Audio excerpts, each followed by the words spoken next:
আসসালামু আলাইকুম। আজকে আমরা একটি ডিমের রেসিপি শেয়ার করব, সহজ ডিমের রেসিপি। প্রথমেই চলুন শুরু করা যাক। প্রথমে আমরা একটা ডিমকে ভেজে নিব সুন্দরভাবে। তারপরে এটাকে ভাজ করে এটাকে 3 ভাগে ভাগ করে নিব।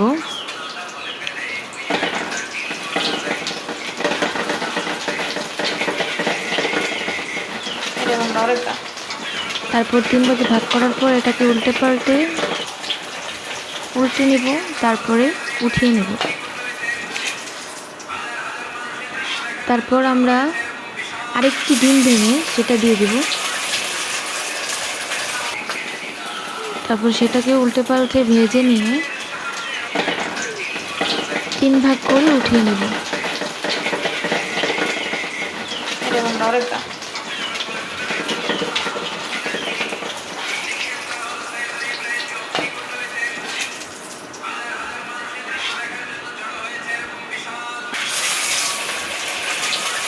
তারপর আরেকটি ডিম ভেজে সেটাকেও ভেজে উঠিয়ে নেব।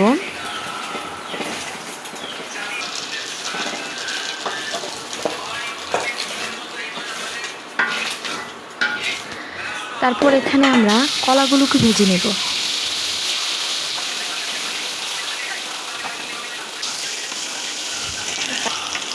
উল্টে পাল্টে কলাগুলোকে ভেজে উঠিয়ে নেব।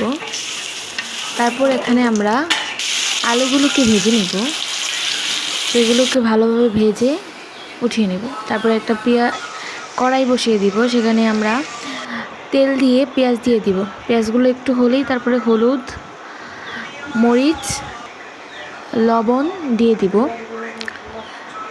তারপর জিরে বাটা দিয়ে দিব। তারপর সেখানে একটু পানি দিয়ে নেড়ে চেড়ে সেটাকে উপরে তেল ভেসে ওঠা পর্যন্ত জাল করে নেব। তারপর তার উপরে ভাজা আলুগুলোকে দিয়ে নেড়ে দিব। তারপর কলাগুলোকে দিয়ে ভালোভাবে নেড়ে দিব। নাড়াচাড়া করে সবগুলোকে মিশিয়ে দিব। তারপর আমরা ডিমটিকে দিয়ে দিলাম। ডিমগুলোকে দেওয়ার পরে ভালোভাবে নেড়ে দিব। তারপরে এটাকে আলুগুলোকে সিদ্ধ হওয়া পর্যন্ত অপেক্ষা করব। তারপরে তরকারি হয়ে গেছে, এখন আমরা এটাকে পরিবেশন করে নিব। আজকের ভিডিও এই পর্যন্তই। ততদিন সবাই ভালো থাকবেন এবং সুস্থ থাকবেন, এবং ভিডিওটি ভালো লাগলে লাইক সাবস্ক্রাইব করতে ভুলবেন না।